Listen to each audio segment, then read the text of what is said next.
দেশের বাইরে কোন দেশে প্রথম গিয়েছো? দেশের বাইরে আমি সৌদি আরবে প্রথম গিয়েছি 2014 সালে। তখন বয়স কত ছিল? তখন আমার 13 বছর ছিল।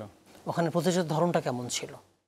ওখানে প্রতিযোগিতার ধরনটা ছিল হচ্ছে প্রথমে যাওয়ার পরে ওখানেও আরেকটা রাউন্ড হয়েছে। আচ্ছা, ওখানে তো প্রায় 100 জনের মতো প্রতিযোগী এসেছে। কতগুলো দেশ থেকে আসছে? 100 জন, 100টা দেশ থেকে। একটা দেশে একটা করে? হ্যাঁ, এক এক দেশ থেকে এক একজন। হ্যাঁ, অনেক দেশ। তো সেখানে যাওয়ার পরেও আরেকটা বাছাই হয়েছে। ওই বাছাইয়ের পরে ওই বাছাইতে যেমন ধরুন 7টা প্রশ্ন করেছে। পুরো কোরআন থেকে 7টা প্রশ্ন, শুধু একটা শব্দ বলে দেবে থেকে এবার যে ওদের ইয়াদটা কীরকম এটা যাচাই করার জন্য সবাইকে এরকম 7টা 10টা প্রশ্ন করেছে। তো আলহামদুলিল্লাহ আমাকে যেখান থেকে প্রশ্ন করেছে আমি বিনা টোকায় বিনা লোকমায় পড়েছি। তারপরে ওই 100 জন থেকে ফাইনালে নিয়েছে হচ্ছে 50 জন ফাইনাল রাউন্ডে। তো ফাইনাল রাউন্ডে 50 জন নেওয়ার পরে তাদের থেকে আবার একটা প্রতিযোগিতা হয়েছে। তো সেখানেও আলহামদুলিল্লাহ আমি প্রথম স্থান অর্জন করেছি। আমার মনে আছে যে আমার তখন প্রশ্নটা এসেছিলো, প্রথম প্রশ্নটা 1 পারা থেকে।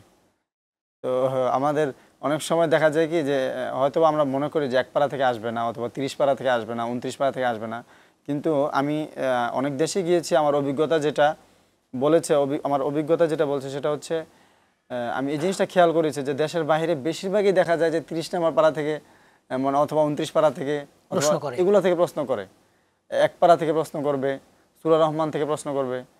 তো আমার যেটা মনে হয়েছে ওখান থেকে আমার যেটা মনে হয়েছে ওখান থেকে প্রশ্ন করার ওনাদের যে উদ্দেশ্যটা বা ওনারা করে ওই ইয়াটা নিয়ে আমার যেটা ধারণা যে এগুলো তো সাধারণত হাফেজ সাহেবরা মনে হয় তেলাওয়াত করে না, এগুলোতে দেখি কি অবস্থা প্রশ্ন করে। আচ্ছা আচ্ছা, সহজগুলো। হ্যাঁ, মানে সহজগুলো মানে দেখি এগুলো কি অবস্থা। তো আলহামদুলিল্লাহ আমার মনে আছে তখন আমাকে প্রশ্ন করেছিল 1 পারা থেকে। আবার 2016 সালে যখন আমি দুবাই গিয়েছি আমাকে প্রশ্ন করা হয়েছে হচ্ছে আলাম নাশরাহ লাকা সাদরাক। এই বিষয়গুলো মানে আমি আলহামদুলিল্লাহ তেলাওয়াত করে গেছি, প্রতিটা পাড়াই খুব ভালোভাবে মেহনত করেছি, আলহামদুলিল্লাহ আমার সমস্যা হয়নি। আচ্ছা, ওখানে বিচারক কি ওই দেশেরই থাকে না বিভিন্ন দেশে? বিচারক তো থাকে আপনার প্রায় 7 জন থাকে, 10 জন বিচারক থাকে। এক একজন এক এক দেশ থেকে বিচারক তারা নিয়ে যায়। সৌদি থেকে, মিশর থেকে, দুবাই থেকে, সুদান থেকে, বিভিন্ন দেশ থেকে বিচারক নিয়োগ দেন, ওনারা এই বিচার কার্য করেন।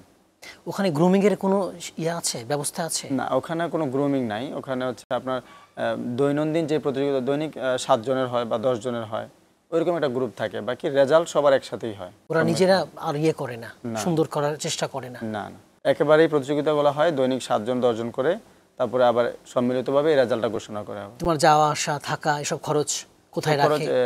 যেই দেশে যাব সেই দেশে সরকার বহন করে এবং আলহামদুলিল্লাহ যথেষ্ট ভালো জায়গায় রাখে, 5 স্টার হোটেল, এবং বিজনেস ক্লাসে যাওয়া, বিজনেস ক্লাসে আসা আলহামদুলিল্লাহ যথেষ্ট সম্মানের সাথে ওনারা নেয়, আবার সম্মানের সাথে বিদায় জানান। এই যে দেশের বাইরে প্রতিযোগিতাগুলো হয়, ওখানে সাধারণ মানুষ কি ঢুকতে পারে? আমাদের দেশে প্রবাসীরা থাকে ওখানে?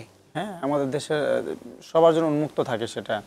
তো যখন অন্যান্য দেশের প্রতিযোগিতা যখন পড়ে তখন হল রুম এত ভরা থাকে না মানুষ। যখন বাংলাদেশ যেদিন যাবে বা যেদিন বাংলাদেশের তেলাওয়াত সেদিন পুরো হল রুম তো ভরা থাকেই, আরও অনেক মানুষ দাঁড়িয়েও থাকে।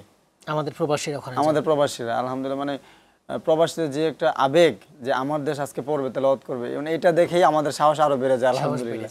তো যখন সৌদি আরবের প্রতিযোগিতা হয়তো হারাম শরীফে হয়, তখন পুরো আপনার যেই এরিয়াটাতে হয়, যেই সাইডটাতে হয়, ওই সাইড পুরোটাই ভরা থাকে বাংলাদেশি প্রবাসী ভাইদেরকে দিয়ে। এবং দুবাইতে যখন হয়, দুবাই তাদের অনুভূতি কেমন? ওনাদের তো ইচ্ছা যে আমরা যেন ফার্স্ট হইতে পারি, ওনাদের অনুভূতিটা ওইটা থাকে। যখন আমরা আমাদের প্রতিযোগীরা যখন বিনা টোকায় পড়তে পারে, কোনো ভুল হয় না, তখন ওনাদের যে অনুভূতি, এক একজন মানে কঠিন অবস্থা, আইসা জড়ায় ধরা, তারপর তাদের বাসায় দাওয়াত দেওয়া, কেঁদে ফেলে হাদিয়া দেওয়া, সবকিছুই মানে ওনাদের আবেগটাই অন্যরকম। ওনারা মনে করে যে ওনাদের দেশটাই এখানে আসছে, ওনাদের দেশটা এখানে পড়তেছে, মানে কঠিন একটা অবস্থা আলহামদুলিল্লাহ। মানে দেশের প্রতি ভালোবাসা একটা পরিবারের মতো, নিজের দেশের প্রতি ভালো। মানে আমাদের দেশে তো দেখা যায় যে অনেক সময় আমরা যারা দেশে থাকি, মানে কুমিল্লা জেলা হলে বরিশাল জেলা একটু করে, আবার বরিশাল হলে অন্য মানে এরকম জেলাভিত্তিক যে একটা ভাগ থাকে। তো দেশের বাইরে আবার এই জিনিসটা নাই, দেশের বাইরে একই রুমে প্রবাসীরা থাকতেছে 10 জন 20 জন, 5 জন 10 জন থাকতেছে, কিন্তু সবার মধ্যে যে একটা মুহাব্বত, মিল মুহাব্বত, আলহামদুলিল্লাহ এটা দেশের বাইরে গেলে বোঝা যায় যে প্রবাসীদের মধ্যে যে মুহাব্বতটা এবং প্রবাসীরা কতটা কষ্ট করছে আমাদের দেশের জন্য।